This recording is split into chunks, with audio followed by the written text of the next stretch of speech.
he screamed, "God doesn't exist!" His voice, a ragged mix of pain and fury, cut straight through the hospital silence. For a moment, even the machines seemed to hold their breath. Every eye in the room turned to him, but he only stared up, defiant, chest rising and falling with the last of his strength.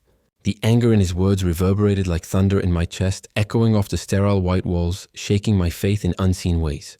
I saw my son, my own flesh and blood, lost, trembling in a bed where childhood and hope had long since faded. Desperation painted everything in sharper lines. As I tried to offer comfort, David's eyes shut me out, and all I could do was listen as he cried out into the darkness. "God doesn't exist." The words remained after the echo died, like a wound that would never close. 3 minutes passed. The monitors blinked a steady, indifferent rhythm. My soul hovered between numbness and horror. Yet in the aftermath, a stillness settled.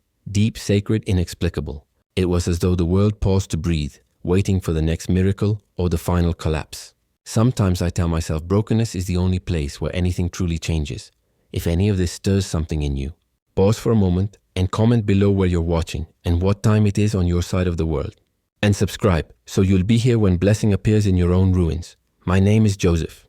For as long as I can remember, faith was my anchor. Prayers marked every meal, every evening, every uncertain moment. My house was ordinary.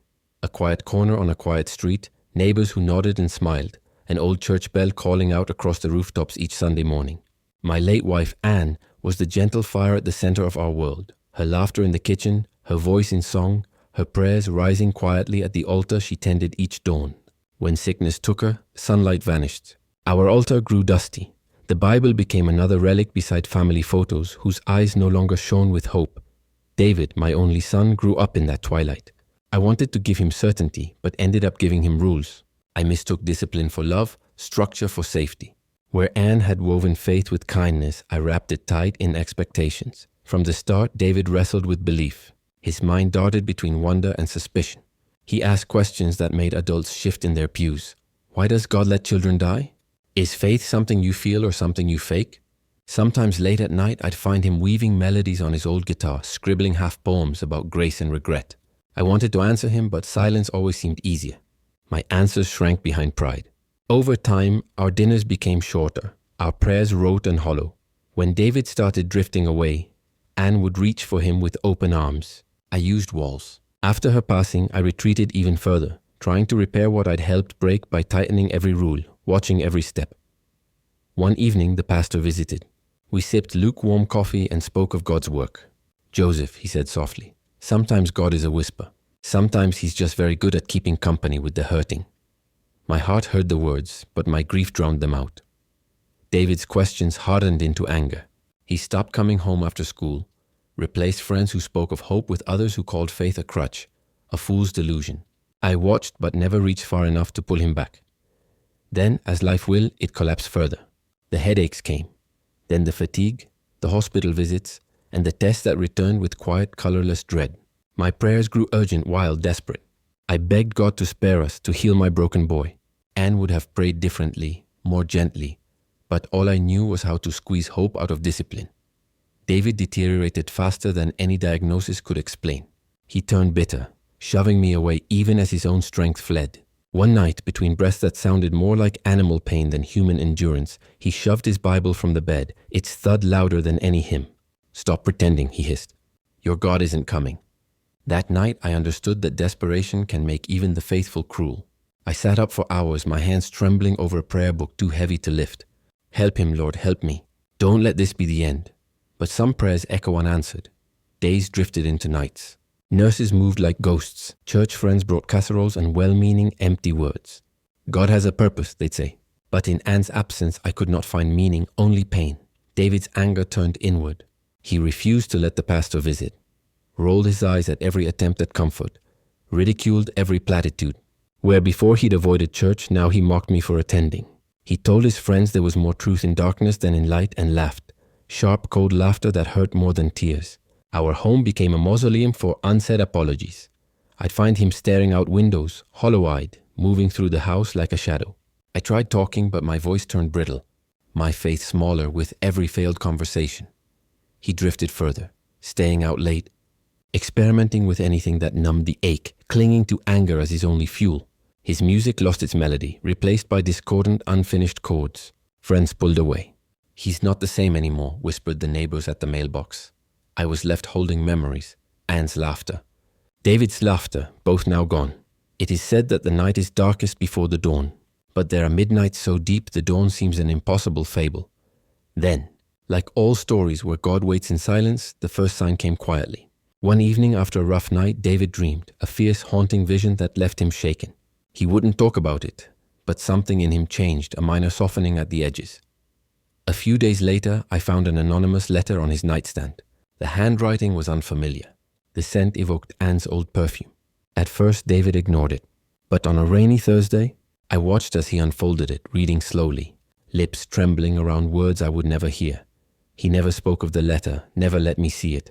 But as the days passed, he seemed less hostile. He lingered longer at the dinner table, letting the silence settle, not as an enemy, but as a companion. A child at church once asked me softly, "Do you think God misses us too?" That same week, David slipped into the hallway and without meeting my eyes mumbled, "Do you ever think prayers work for angry people?" My answer was clumsy, too slow, too practiced. But somewhere in the exchange, hope flickered, nearly drowned by doubt, but refusing to die. That night, a candle on Anne's old altar relit itself, a breath of wind in a closed room. Soon after came the second sign. David survived a collapse that, by all rights, should have killed him.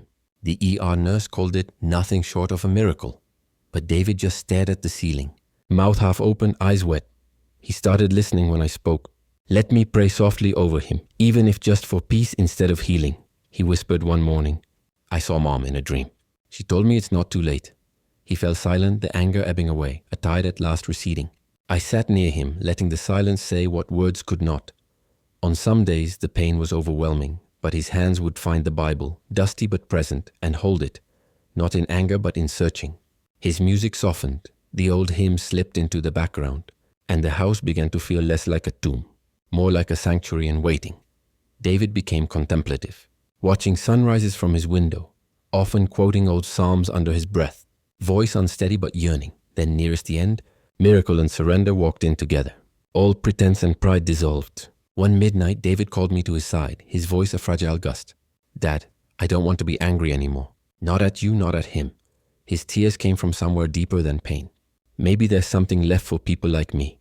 I knelt by his bed, praying with words I'd long forgotten, letting our grief blend into something like grace. "I give in. I want to believe again, even if just for today." We cried, messy, grateful, exhausted. For that moment, I felt both a father and a son, held in the arms of the only love big enough for such ruin. Something shifted in that room. Not health, not a cure. Something spiritual. Peace that held the shards of us together. From that day, David softened. He wrote letters of regret and forgiveness, reconnected with friends he'd hurt, asked the pastor for a visit. He allowed me, for the first time in years, to pray at dinner, simple and genuine. His laughter returned, quiet but honest, blooming through pain. He embraced the faith he'd once cursed, not because he understood, but because grace found him where explanations had failed. He confided, "Even if I don't get better, I needed to come home." At his request, I shared our story, hoping it would comfort other grieving families, other wandering sons, or stubborn fathers. No matter how far you run, grace doesn't tire. God's voice still reaches even the most shattered ruin. If you feel any part of this journey touches your wounds, tell us below where you are, what hour you're in. Subscribe so you'll never walk through night alone, and someone else's blessing can find you too.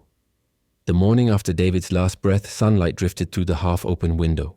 The Bible lay open, its pages trembling in the breeze. There were no words left, just hands joined, gratitude for the peace that found us, even in goodbye. The camera lingers on the empty bed, the altar reborn in golden light, the church standing patient in the distance, music swells. Gentle and sure, no words, only the slow comfort of grace. The screen fades to black, and on that darkness, hope lingers in a final line. He found goddess in the ruins.